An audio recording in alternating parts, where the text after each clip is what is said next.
আসসালামু আলাইকুম সবাইকে, welcome to anytime school college. আজকে আমি যে টপিকটা নিয়ে এসেছি সেটা হচ্ছে রেওয়া মিলে যেসব ভুল ধরা পড়ে না, পার্ট 5, কর্ণিক ভুলের একটা অংশ, লেখার ভুল।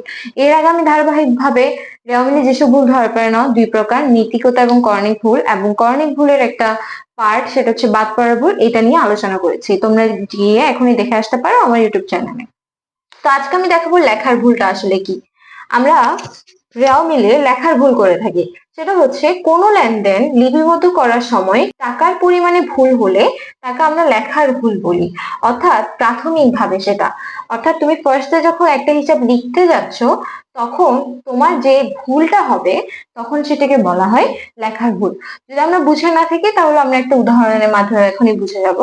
50,000 টাকার পণ্য ধারে ক্রয় করে জাবেদাভুক্তকরণের সময় উভয় পক্ষে ক্রয় হিসাবে ও পাওনাদার হিসাবে 5,000 টাকা করে লিপিবদ্ধ করা হয়েছে। এই ধরনের ভুল রেওয়া মিলে ধরা পড়ে না।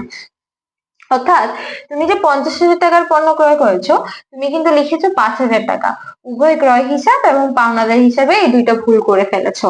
তখন কিন্তু তোমার হিসাব কিন্তু বরাবরই আসবে, ঠিক আছে? কারণ তুমি ক্রয় হিসেবে 5 লিখেছো, পাওনাদারও 5 লিখেছো, টোটাল 10,000 টাকাই আসবে, এখানে কোথাও ভুল দেখা যাবে না। তাই এই ধরনের ভুল কি হয় না, রেওয়া মিলে ধরা পড়ে না। আশা করি বুঝতে পেরেছো। এরকম ধারাবাহিকভাবে কর্ণিক ভুলের আরো কয়েকটা পার্ট আসবে এবং তোমরা এই রিলস এর মাধ্যমে ধারাবাহিকভাবে বুঝে যেতে পারবে, প্রত্যেকটা ভুল তোমাদের কাছে ক্লিন এন্ড ক্লিয়ার হয়ে যাবে। তো আশা করি তোমাদের ভিডিওটি ভালো লেগেছে। যদি ভালো লেগে থাকে like, comment and subscribe to my channel.